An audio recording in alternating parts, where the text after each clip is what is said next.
constructive plan that fits your needs because the technique is not a cookie-cutter approach. Allow Spine and Sports Chiropractic to help you feel better. Set up your appointment today by giving them a call at 402-261-6841.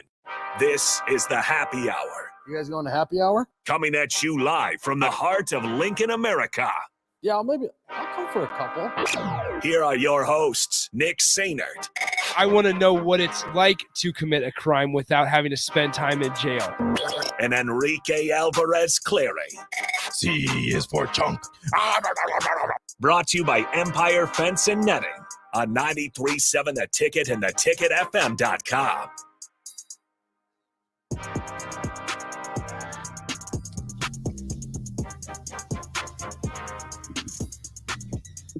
Welcome in. Happy Friday. Happy final show of 2022 for the Happy Hour. Nick Sainert, no Rico today as he is out. He's taking the day off, going to give himself a 4-day weekend, a much-deserved 4-day weekend. So I bring in my good friend, Nathan Brennan. What's up, Nate? Are these new headphones? Those are. These are pretty nice. I just put them on. I was like, these don't feel. I like those ones a lot. Yeah, these are nice. They shout out to T. really Farley well. for that. Yeah, shout out to T. Farley and his for better or angry, for worse. Angry Bird head. Is that what it was? Like he brought in an Angry Bird mask. I'm not saying that T. Farley has an Angry Bird head. I'm saying he brought in like the mask thing that he slips over his head, and it was a little too wide, so it snapped one of our headphones. Oh. So, but no, happy Friday. As always, you guys know how to get in touch with the show, 402-464-5685, the Honda of Lincoln hotline, the Starter Heyman text line. Both those will be open for you guys the entire way today.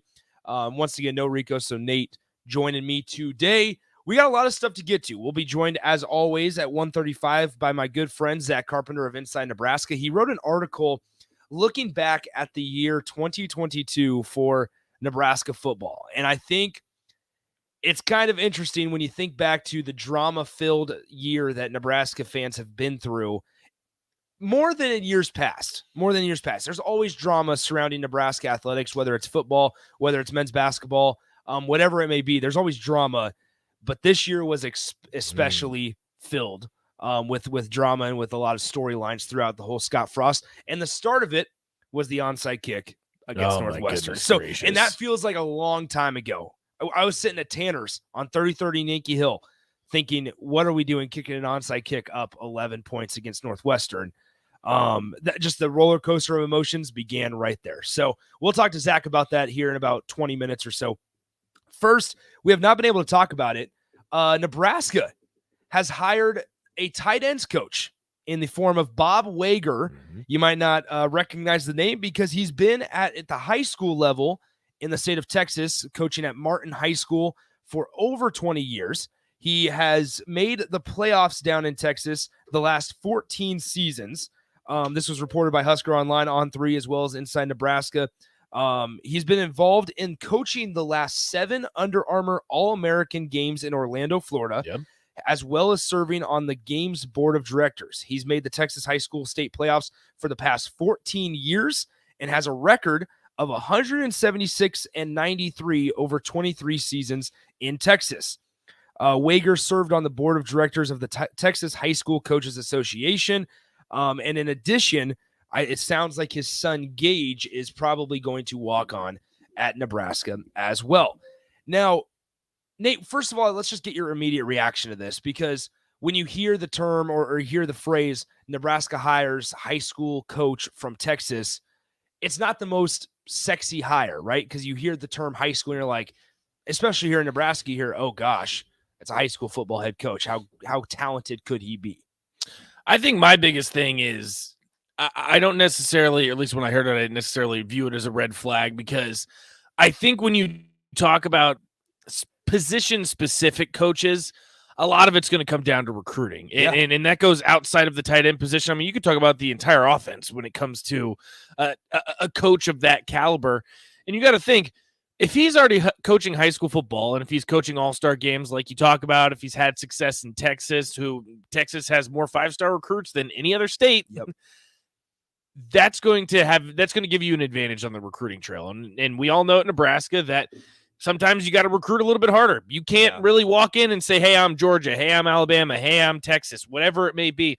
You got to work a little bit harder. And having a guy like that on your staff, I think this is entirely built off recruiting. I love the hire. Well, Personally, I've never had a problem hiring a guy right out of high school as long as he's not given too much of a role. Well, so now here's the deal.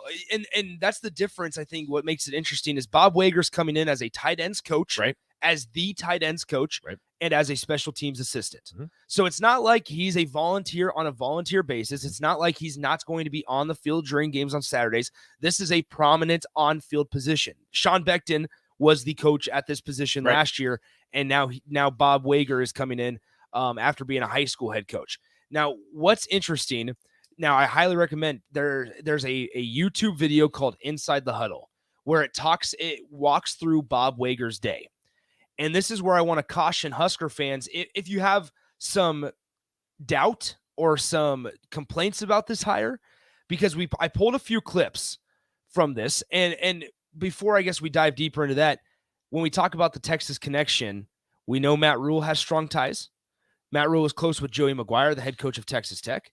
And now he hires somebody that's been in the Texas area coaching high school football who's extremely well-respected in the high school area down in Texas for the last 23 years. You hire him to your full-time staff. You're just strengthening your roots and your presence down in the state of That's Texas. strategic. It is, 100%. That is, I mean, that's not a coincidence that's happening. That is strategic. And again, like I said, if you're Nebraska, I mean, you have to have these guys in the Why room. not? You have to. Like, listen, you have the longest active streak, and I hate doing this because I'm a broken record. You have the longest active streak without making a bowl game. Yep. Like, something's got to change. And having these guys in the room, love it. Love the hire. So I want to walk through a couple things on this video before we get to Zach in about 15 minutes of Inside Nebraska. Just a couple snippets from Bob Wager talking. And there's a couple, I'll preview them. So if you want to stick around, you know what's coming up. It's going to be just him talking to these guys in the weight room. We'll play that in a moment. It's going to be talking about his weekly schedule because obviously we know the grind that it takes to be a college football head coach. We've heard of the stories. We know the hour. I mean, there's no set schedule. Being any coach for a college You're right. team. You're right. Yeah. So here is, and then I want to, there's parallels between how Bob Wager talked about his program and how he wants to run it on a day-to-day basis. There's snippets of him talking about it, and they match up really well with what Matt Rule has said so far in our couple chances to talk to him. So here's Bob Wager in the weight room talking to his guys real quick. We enter this pump man. We have to think 4 hours. We got to do our job. We got to play with a relentless effort. And we must be great fundamentally. Can I get a yes, sir? Yes, sir. However, the basis of our optimism is our work ethic. We win in the weight room. We win in the weight room. The basis of our optimism is our work ethic. And when you talk about work ethic, you talk about the ability, or I should say the want to come in as a coach to work and be there long hours of the day. It fits right in tune with what Matt Rule talks about. It's the same thing. I mean, he is literally echoing what Matt Rule is saying. And I think that not only does this make Nebraska fans excited, I think it's got to be a sigh of relief, right? Yeah. I mean, something new. And I'm not coming at any previous coaching staff, any coach in particular, but it sounds a little bit different. Like we've always said, we don't know what it's going to look like on the field, but it sounds different. And I hope that it looks different too. Right now, on December 30th, this is all we can talk about. That's literally all we have. Talk about. We can have drive ourselves crazy with the guessing game and trying to figure out and trying to predict what it's going to look like on the field next August. But the brutal reality of it is that we're 8 months away, and right now on December 30th, Matt Rule is kind of building and beginning his reign at Nebraska with all of his coaching staffs kind of being on the same page, right? Having the same thought process and same mindset, right? So that's a confidence builder for Husker fans, is that there's no doubt that your coaches aren't going to be on the same page, right? Well, at least off the field, or putting in the work, or what they want to do off the field, right? And then in addition, Matt Rule has so far backed up everything that he said he wants to do. He just said it a couple Wednesdays ago at the signing day press conference that it's not going to be sexy hires. That's why you see a lot of his former players coming in. and we'll get to that here in a moment because I think it all comes full circle. Here is Bob Wager talking about what his weekly schedule is like at the high school level in Texas. Now, this is where I think it's the biggest thing because you hear the term high school, and they're not saying rightfully so, but maybe there's some hesitation from the fan base going, why is Nebraska hiring a high school coach from Texas? Why? Here's Bob Wager's schedule to just kind of, once again, match up with what Matt Rule has been saying, what he looks for, not only in coaches, but also in players. Practice goes from 3 to 5 typically, and then once we're done with practice, we come in, we watch the practice tape, break it down, and so typically, Monday's a 9 o'clock day, Tuesday's a 9 o'clock day, Wednesday we try to get home at least for 30 or 45 minutes and have dinner as a family, and then usually shoot back up there. Thursday night you're home around midnight, Friday 1 o'clock in the morning, you're back up there at 8 o'clock on Saturday. We usually get home on 6, and then Sunday we go in about 12:30, and depending on the opponent and how well you're playing, it might be 10:30 or 11 o'clock at night. So a 7-day job, right, which most coaching is, right? I'm not trying to discredit other high school, like just effort, right?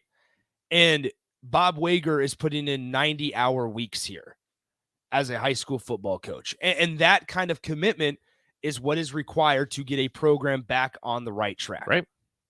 I mean, that's just from the whole staff. From the whole staff. Yes. Having similarities and having parallels between what you're kind of talking about is what Nebraska needs. And I think it's something that I'm not afraid to say this, and I don't think this is being too far-fetched.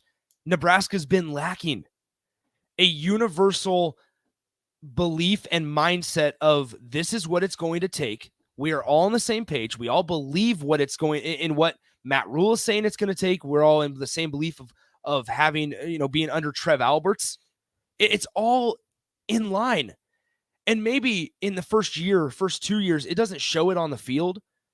But once again, you're going to drive yourself crazy if you sit here on December 30th and then you do it again next Wednesday and the following week and then in March going, man, it doesn't matter. None of it matters if you can't win 9 games. Yes, but that's all going to come. Those conversations will pop up in fall camp. Those conversations will pop up after the spring game, and rightfully so.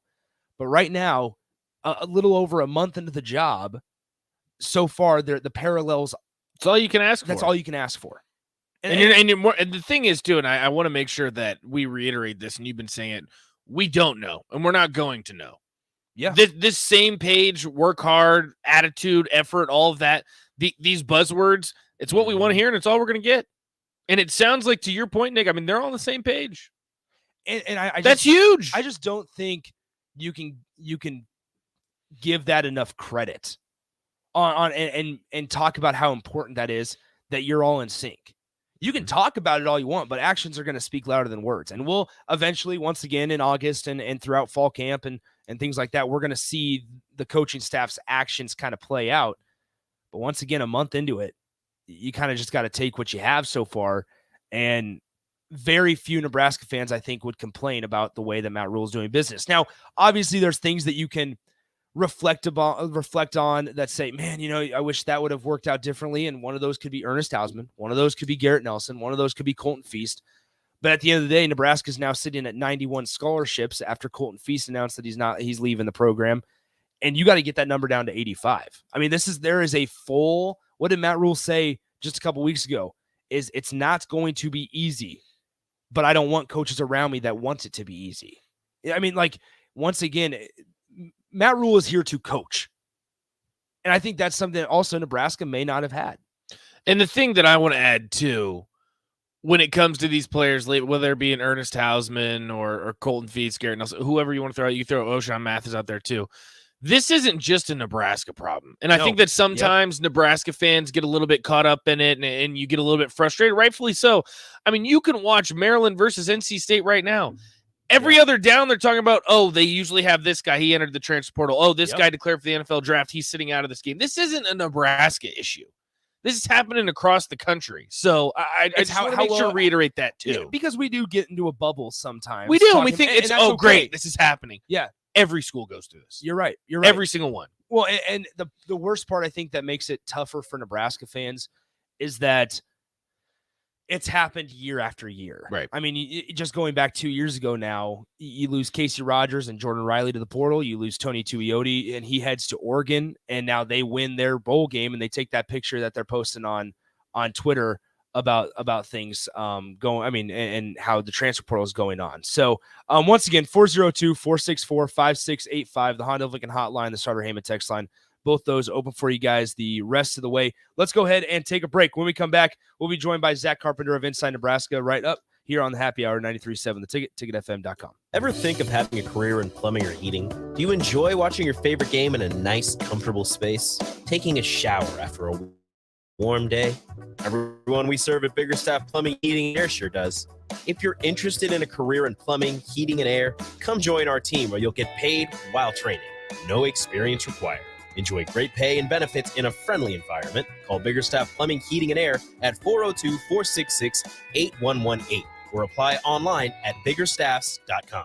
People first is more than a nice sentiment. At American Senior Benefits, it's the mission. If you're ready for a career where you can truly put your customers' needs ahead of everything else, this is for you. American Senior Benefits is one of the leading senior market insurance product distributors in the country, and they're looking for high-energy applicants with strong communication skills. Enjoy on-the-job training, a fun work environment, and unlimited income potential. Visit asbmidwest.com to learn more. American Senior Benefits. Are you looking for a solid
Welcome back into the Happy Hour 93.7, The Ticket, theticketfm.com. Nick Sainert hanging out with you guys. No Rico today. So going solo for this segment here. Make sure you stick around after the show. On the Block with Strick and Nate coming up next. I'm sure they'll have plenty of stuff to talk about on the final show of 2022.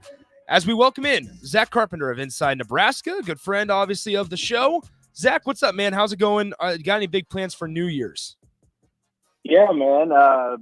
We made it up to my brother's place in Chicago, actually, the city that Greg Smith built. If Greg, if you're listening, shout out there. Wasn't sure on the Wi-Fi service how strong it was going to be, so you got me in the nick of time. Perfect. See what I did there? Yes, I got you. See, I appreciate that, Zack. All right, Zack Carpenter of Inside Nebraska joining us as he usually does on Fridays. As we're kind of breaking down the last 12 months, and more importantly, especially in just 2022, the season of Nebraska football, because you wrote an article over on Inside Nebraska on the rival site for the Huskers of just how drama-filled it's been. And Nebraska fans, I think, are used to, seasons that are filled with drama. But I mean, this season I feel like was on a whole new level. I mean, and it all started with the onside kick back in August, right? Yeah, I mean, I feel like I've said this a million times at this point, but I keep telling people, obviously I came over here after 3 years on the Ohio State beat, and tell people there's 5 times more drama in 6-7 months of covering Nebraska than there was 3 years combined at Ohio State. I mean, you had, like I was running down that in that article, you had all the offseason hype of brand new coaching staff, 15 new transfers, one of the biggest transfer classes in college football, and then all of the surge and putting momentum in the 23 class during the summer. And then it all leads up to what felt like the most genuine optimism and hype maybe of the Scott Frost era. Maybe I'm wrong, but that's what it sort of felt like. And then all culminates in, boom, Casey Thompson's balling out there, Travis Vokalek's catching everything over the middle, AJ Allen is going crazy on the ground, and then they're up 38-27, and boom, the onside kick, the inexplicable decision, what I labeled at the time, the onside kick game during the Dublin debacle. So you had that, and then, like I wrote in the article, it's like maybe that retroactively was the best thing that could have happened for the long-term future of Nebraska football, because that's what facilitated the Scott Frost firing, or at least it was almost like the last straw, because after that it was like, all right, he was already on thin ice, and now the ice is firmly cracking. I mean, you come out and have very dispirited effort against North Dakota, barely win that game, and then the embarrassing loss at home to Georgia Southern, and that was the final nail in the coffin. And then you have everything that came through after that, Mickey Joseph taking over, firing the defensive coordinator. You win 2 games, you're on top of the world, you're tied for first place in the Big Ten West for the first time in about 3 years.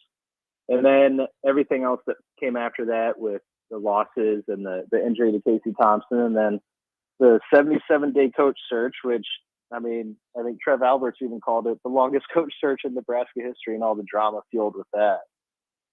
Yeah, just as you were explaining it, I was going through an emotional roller coaster thinking, hey, is there a chance that under an interim head coach, Nebraska could actually compete in a Big Ten West division that was subpar at best? I mean, you had Purdue playing for a Big Ten title. I mean, just overmatched, unfortunately, against Michigan in the Big Ten title game. We're talking to Zack Carpenter of Inside Nebraska here on the Happy Hour. And Zack, you mentioned a guy by the name of AJ Allen, which has, all signs pointing to sticking around and going to be a part of this thing going forward at Nebraska, which I think is a huge win for the Huskers. I mean, this is a guy that came in basically tied at the hip with Brian Applewhite, right? And he's probably not coming to Nebraska. He's probably going to TCU if Brian Applewhite doesn't make his way to Lincoln. But now here he is, a guy that was right neck and neck with Anthony Grant as the number 2 back. He's coming back to Nebraska, and that's a big victory for, I think, Matt Rule and his staff. And I mean, where are you kind of at with the A.J. Allen discussion? Yeah, I mean, Steve Marek, for our year in review on the offense, he handed out individual awards, and Overachiever of the Year he gave to A.J. Allen, even though he only played essentially 3.5 games before he got hurt against Oklahoma.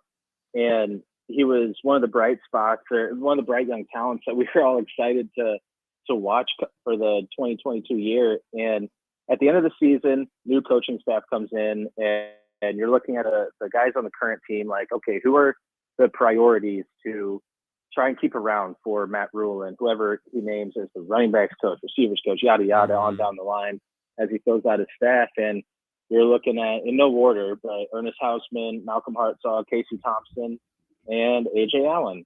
And you lose Ernest Hausman, who I probably slotted as number one most important to keep, but you don't keep him.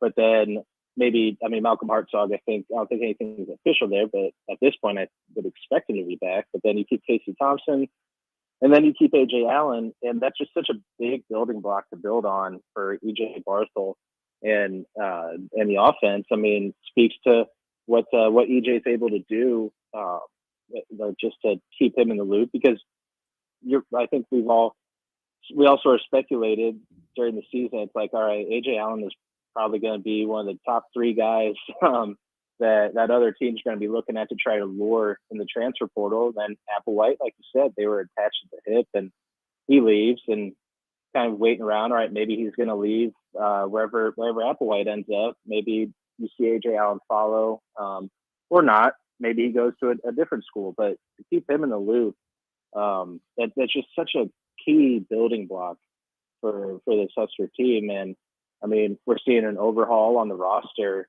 with guys like Garrett Nelson declaring for the NFL draft. And I mean, I think we all expect, sort of following that Matt Rule MO, is the first season's going to be a big struggle. But so you want to keep as many of those guys around as possible, like that fit the system and have that talent. And he's right there up at the top. So you get a guy who probably can be a bell cow back in the future. I mean, maybe you see a carry split, a snap share between him and Anthony Grant again in 2023. But I expect AJ to see a big workload increase and see a lot more carries, a lot more production, assuming he comes back fully healthy from that Delta collarbone. We're talking to Zack Carpenter of Inside Nebraska, and you look at kind of Nebraska's scholarship distribution chart, and they're sitting at 91 right now. If I have updated it correctly and things like that, they're sitting at 91 or around that number, at least, after Colton Feast decided to move on from the program. And you mentioned something about how we're starting to see the Matt Rule MO kind of shed light on this thing. As I mean, they've lost quite a few guys to the transfer portal over the last couple weeks, understandably so, and kind of as we expected. But they signed a decent high school class. They brought in a decent number of transfers so far as well, but they're not done. I mean, how much fluidity is there on this roster going forward through these next couple weeks? And then, how many guys do we think Nebraska is targeting to sign, not only in the late signing period, but also Husker fans are keeping tabs on a guy by the name of Cameron Lenhart, who is playing in the Under Armour All-America game this week, and he's already signed quietly, I believe. Yeah, I mean, 21 in the class, signees in the class so far, with one JUCO kid and then 20 high schoolers, and then you had Barry Jackson last minute put to Cincinnati, which, that's one. I mean, just real quickly, that hurts. Not a massive loss, because receiver is one of those positions I think that you can kind of build upon, or I don't know. I think receiver is one of those that you can not replace easily, but even a guy as talented as Barry Jackson, it hurts, no doubt about it. But it's not losing. It's not like a top tier massive loss that's going to sting, like if they would have lost Malachi Coleman to Colorado. But yeah, you're looking at Cameron Lenhart and Ethan Nation, the cornerback down in Georgia, who both of those guys I'm looking at most likely to be in the class. So you're looking at probably two additions.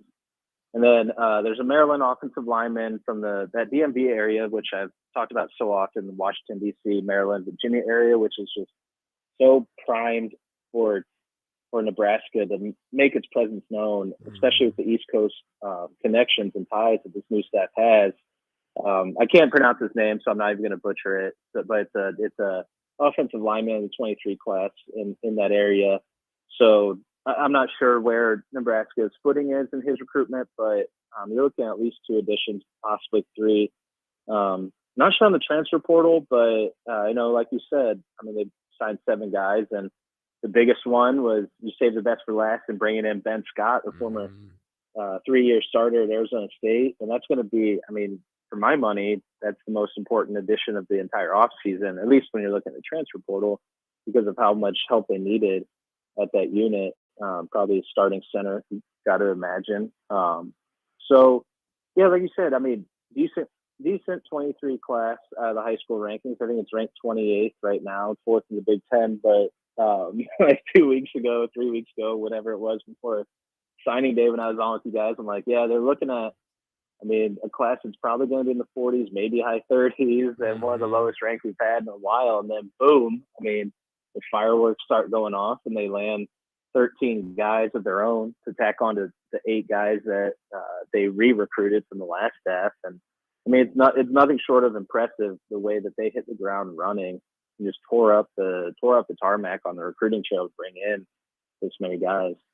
We're talking to Zack Carpenter of Inside Nebraska. A couple more before we let you go, because I want to especially talk about the college football playoff, those games going on tomorrow. Last one on Nebraska. You mentioned we talked to you on signing day or the day before signing day last week, but here we are, and Jeff Sims is kind of becoming – sounds like quarterback number 1, whether you like it or not. The way that Matt Rule was really talking about him the other day at his signing day press conference really makes it hard to believe that he's not Matt Rule's number 1 quarterback going into spring ball, especially now that Casey Thompson's still rehabbing from an injury.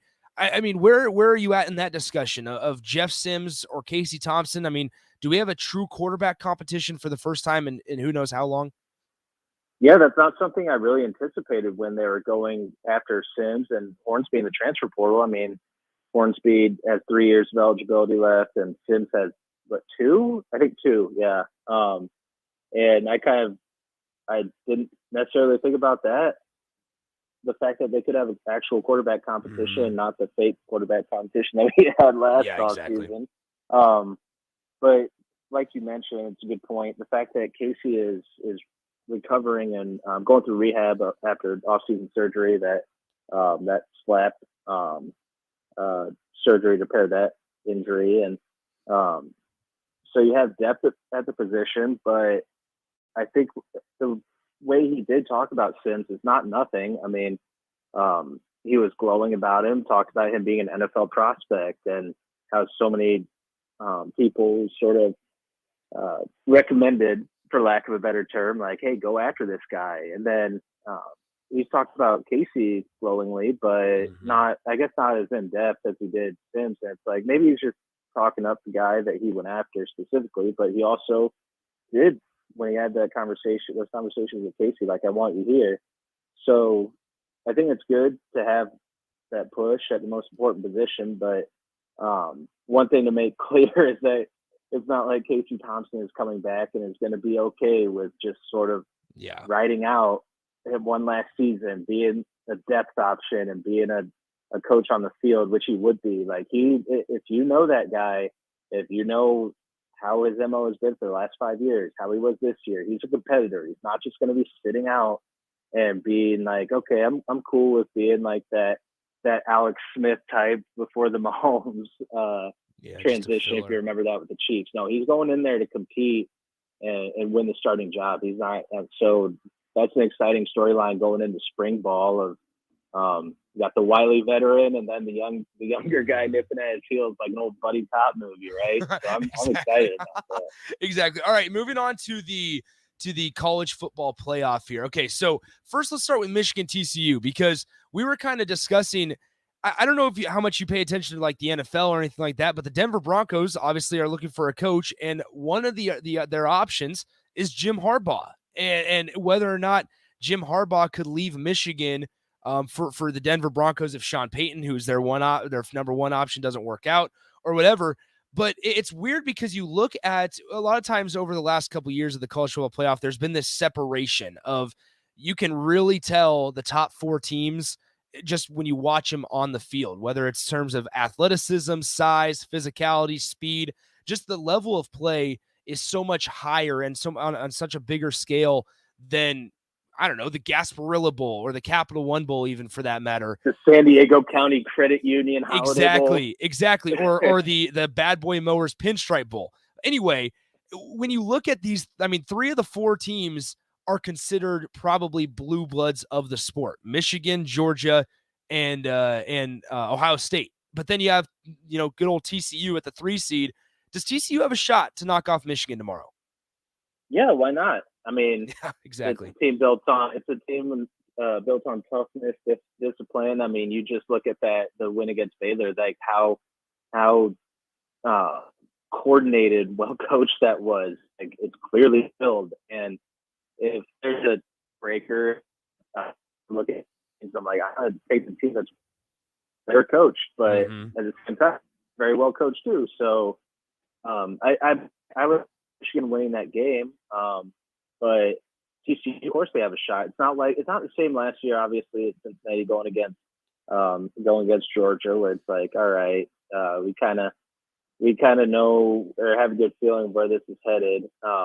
It's the same Georgia or Alabama last year, right? Now I'm drawing. It would have been Alabama because Georgia destroyed Michigan in the Orange Bowl.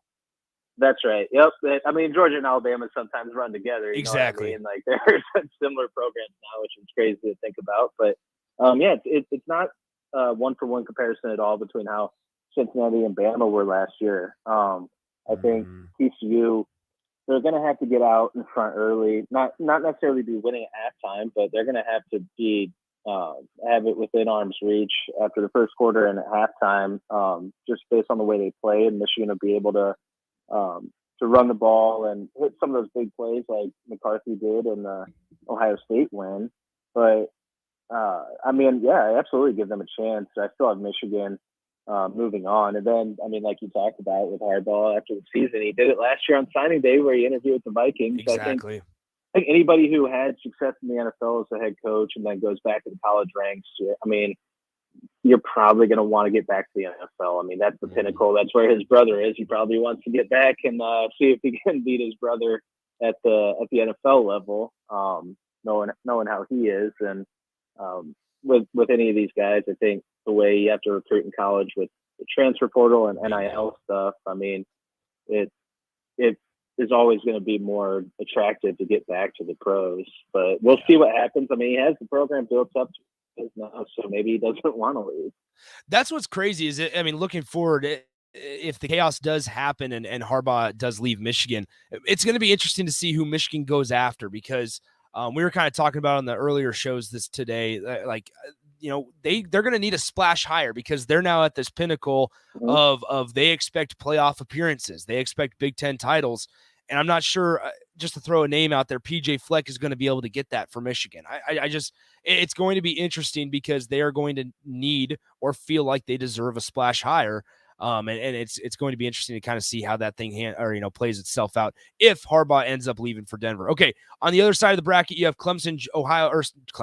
Georgia and Ohio State. Ohio State without Jackson Smith and Jigba, without Trevion Henderson.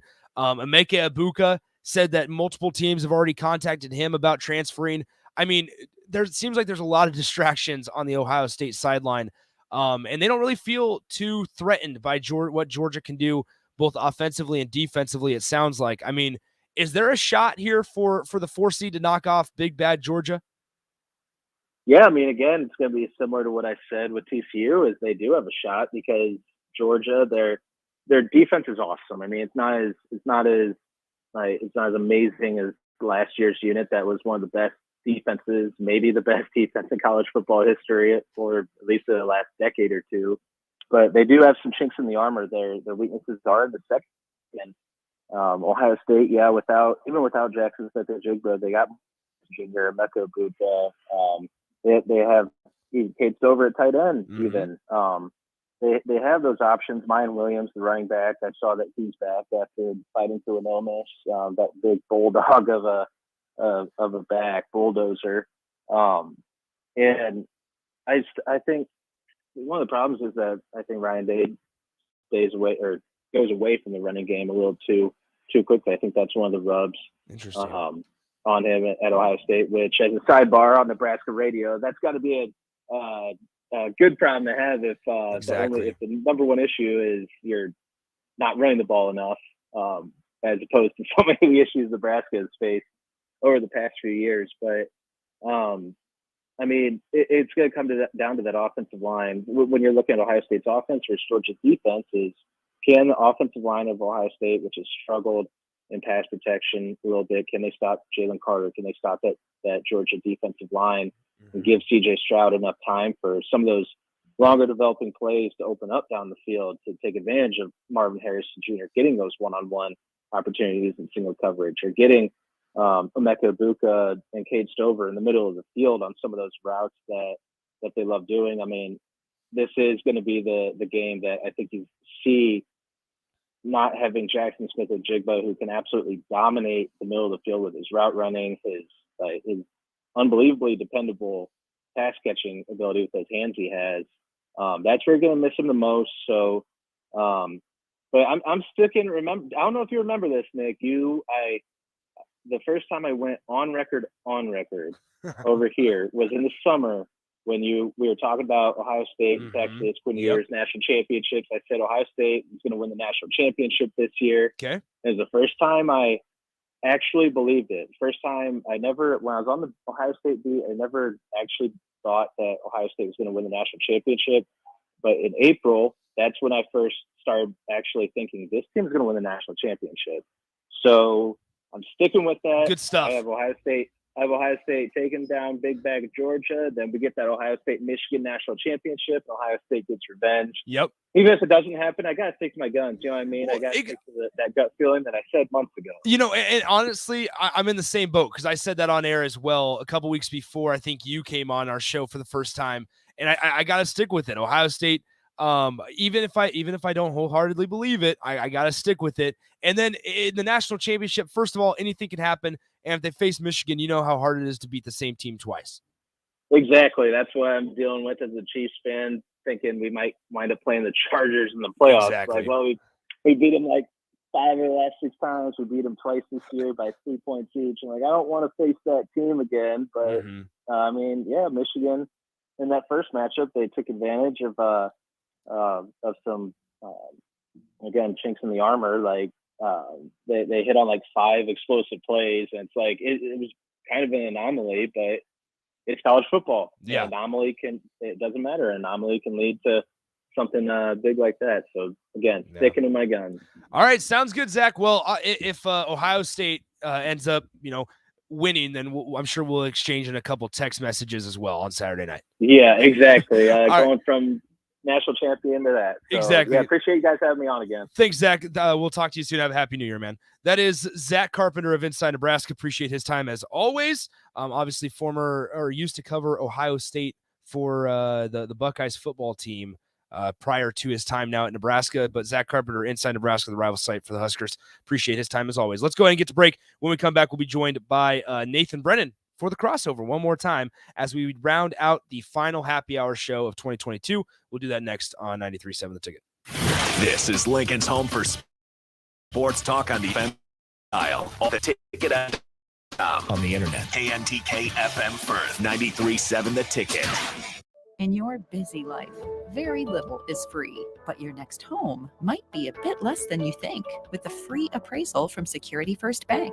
Free home appraisals from Security First Bank. We're the bank. Member FDIC, Equal Housing Lender. Offer valid through December 31st, 2022 on secondary market new home purchase loans only. One free appraisal per transaction. Appraisals paid for by lender at closing. Subject to lender qualifications. See lender for details. NMLS number 505011.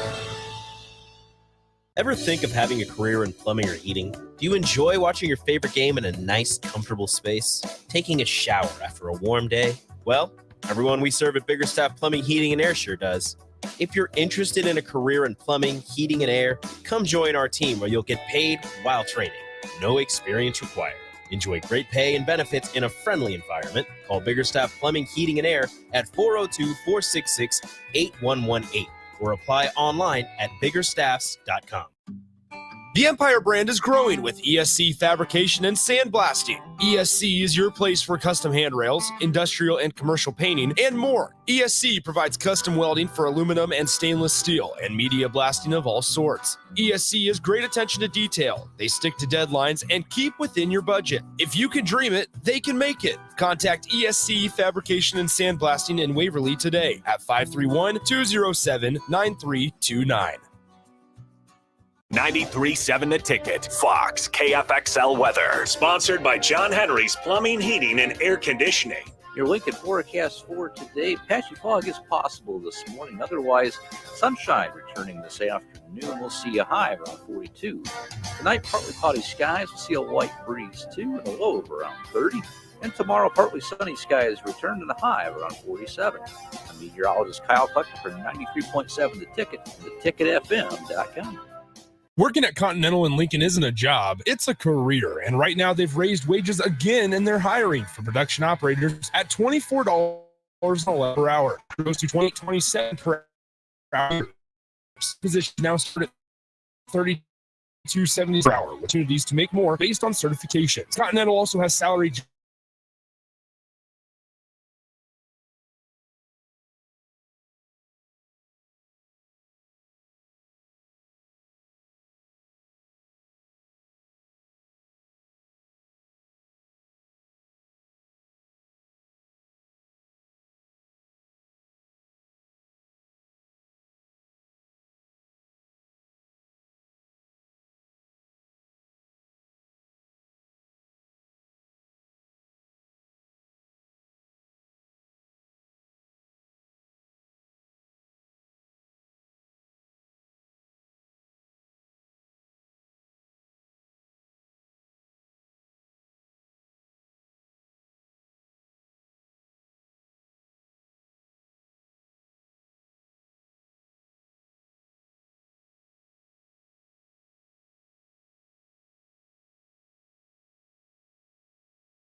Sorry about that. I apologize for the people on YouTube.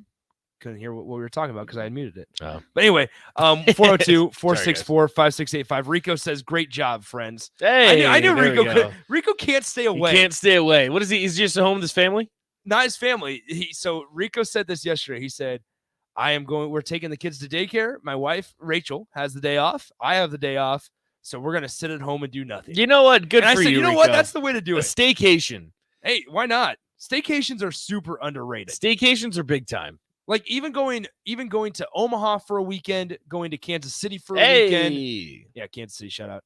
Or, they're underrated because it's a nice little getaway. I agree. Unfortunately. So. I completely agree. I forgot to ask you during the commercial break, do you want to hang around? We don't have Strick till 2:30. Sure. Because Strick, listen, if this isn't the most Eric Strickland thing you've ever heard, I don't know what is. So I get a text from Strick probably around like 12:15 or whatever it was.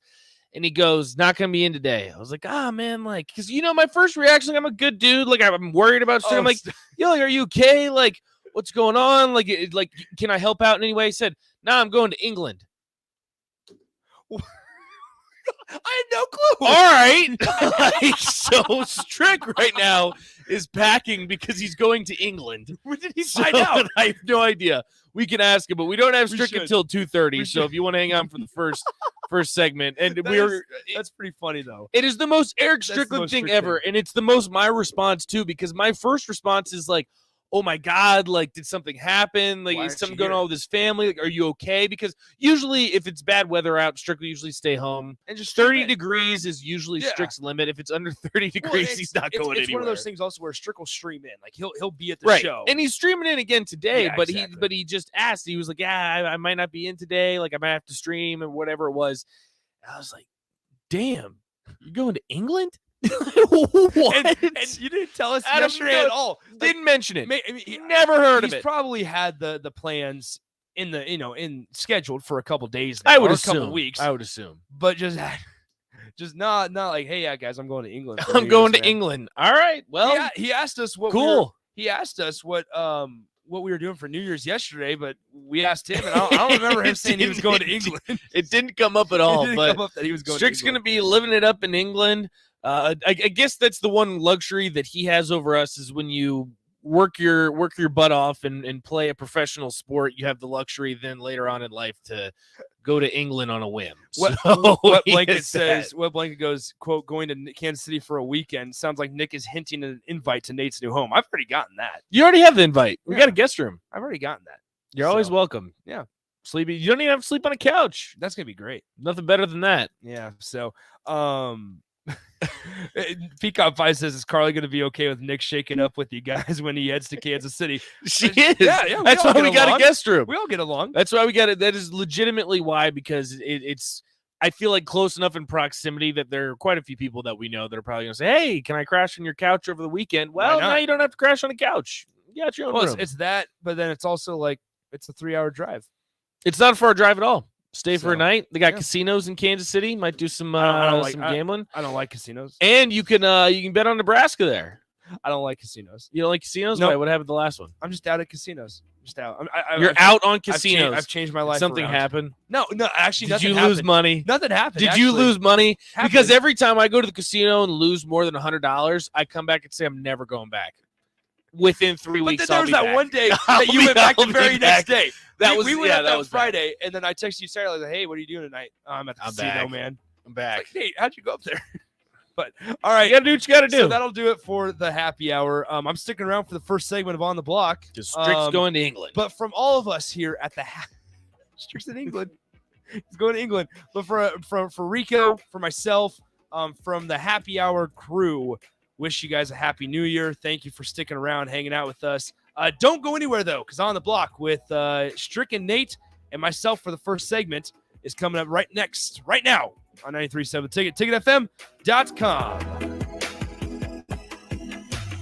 Mary Manor School of Childhood at 320 North 48th Street reminds listeners this winter season, please use caution, courtesy, and common sense when driving.